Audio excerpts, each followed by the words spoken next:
નમસ્કાર, આપ જોઈ રહ્યા છો સ્પાર્ક ટુડે ન્યૂઝ। ભગવાન મહાવીર સ્વામીના જન્મ કલ્યાણક નિમિત્તે મામાની પોળ ખાતે ભક્તિ સંધ્યાનો કાર્યક્રમ યોજાયો। તપોવનથી કૌશલ શાહે પધારી બધાને તરબોળ કરી દીધા। ભગવાન મહાવીર સ્વામીના જન્મને 2623 વર્ષ થયા। વડોદરા શહેરમાં અતિ પ્રાચીન સંપ્રતિ કાળના ભગવાન મહાવીર સ્વામીની પ્રતિમા લગભગ 2200 વર્ષ જૂની છે।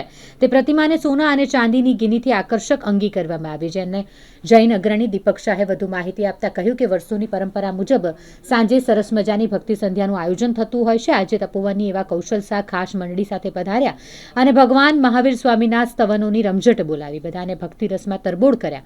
યુવાનો મન ભરીને નાચ્યા। આજના કાર્યક્રમમાં યુનિવર્સિટીના પૂર્વ સેનેટ અને સિન્ડિકેટ સભ્ય તથા જાણીતા જૈન અગ્રણી દીપક શાહ, જૈન શ્રેષ્ઠી પ્રવીણ શેઠ, અશોકભાઈ શાહ, ડોક્ટર માનસી, વૈભવ કોઠારી વિશેષ ઉપસ્થિત રહ્યા। આજની પરમાત્માની અંગે જોવા માટે ભાવિ ભક્તોની ભીડ રાત્રે 9 વાગ્યા સુધી જોવા મળી।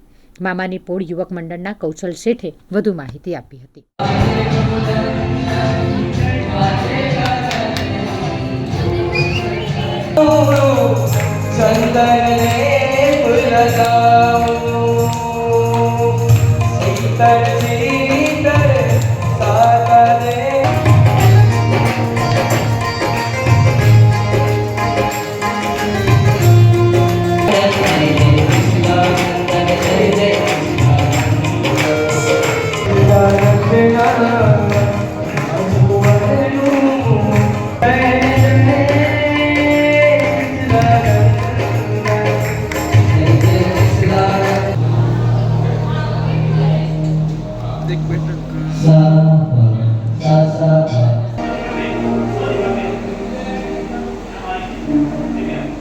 નમસ્કાર દર્શક મિત્રો, સ્પાર્ક ટુડે ન્યૂઝમાં આપનું હાર્દિક સ્વાગત છે।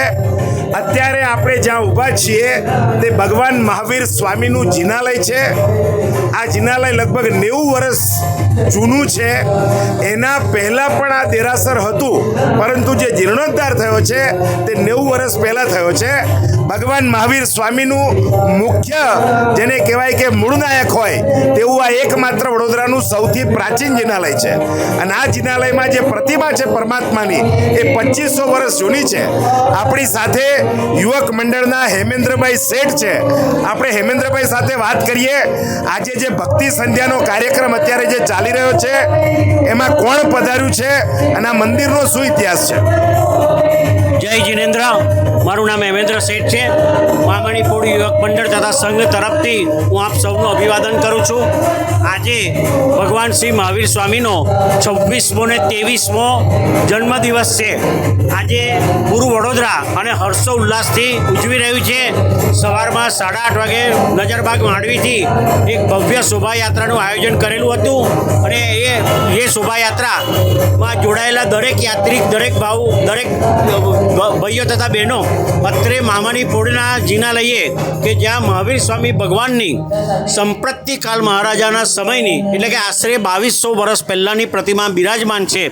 આ જિનાલય વડોદરાનું મહાવીર સ્વામી ભગવાનનું સૌથી પ્રથમ અને સૌથી જૂનું જિનાલય છે અને જેથી કરીને દરેક વડોદરાના જૈન ભાઈઓ તથા બહેનો દર્શનાર્થે અવશ્ય અત્રે અહીંયા પધારે છે। આજ રોજ અમારા મંડળ, અમારા સંઘ તરફથી ભવ્ય આંગી રચના કરવામાં આવી છે। ભગવાનની આંગીના આભૂષણો તો આપે ઘણા બધા જોયા હશે, પરંતુ આજે અમે સોનાની હાર તથા સોનાની ગિનીથી પ્રભુજીની આંગી રચના કરી છે, જેથી દરેક યાત્રિકો એનો લાભ લઈ શકે દર્શનનો। અને ભવ્યાથી ભવ્ય રંગમંડપ સજાવવામાં આવ્યો છે અને આ વર્ષે અમે ખૂબ જ હર્ષ અને ઉલ્લાસથી આ મહાવીર જયંતિની ઉજવણી કરી છે।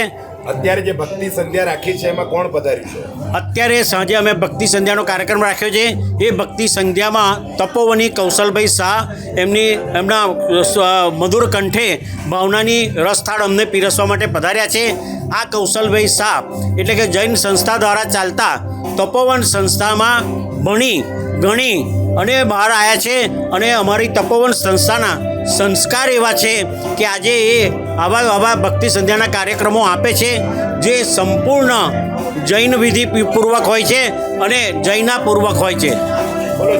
બોલો જીન શાસન દેવ કી જય, બોલો મહાવીર કી જય, બોલો મહાવીર કી જય, બોલો મહાવીર કી જય। આપણી સાથે બીજા એક અગ્રણી જીગરભાઈ પણ છે. આપણે જીગરભાઈને પૂછીએ આજે જે ભક્તિ સંધ્યાનો માહોલ કૌશલ છે, કૌશલને આપણે પૂછીએ અત્યારે કેવો માહોલ છે. આજે એકદમ હર્ષો ઉલ્લાસ જેવો માહોલ અત્યારે બન્યો છે. અત્યારે મધુર કંઠ કૌશલ શાહ દ્વારા અત્યારે ભાવનાનું આયોજન કરવામાં આવ્યું છે અને સવારથી જૈનો ભક્તિ ભાવમાં આવી ગયા છે. સવારથી લઈને સાંજ સુધીને દરેક લોકો ભક્તિ ભાવમાં છે. અત્યારે મામાની પોળ ખાતે અત્યારે ભાવનાનો માહોલ રંગ જામ્યો છે. યુવાનોને એક પ્રેરણા કરું છું કે તમે પણ આવા ભાવમાં જાગો. જય જય કૌશલ શેઠ.